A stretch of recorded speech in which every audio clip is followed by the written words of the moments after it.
aquí viene Simón con su extraño andar. Hola Simón, ¿dónde vas tan aprisa?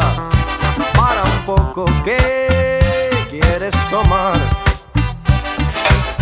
Eres tonto Simón y no tienes elección.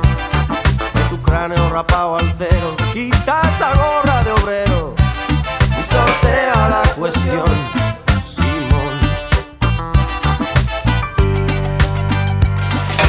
Vuelve a enfilar tus pasos hacia la calle.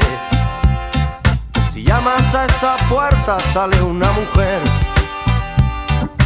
que te ofrece alimento de vez en cuando y da conversación si te portas bien. Vale más que te largues fuera del pueblo. Recita tu oración y no pienses mal. Tendrás allí el aliento de los luceros y tal vez el calor de algún animal.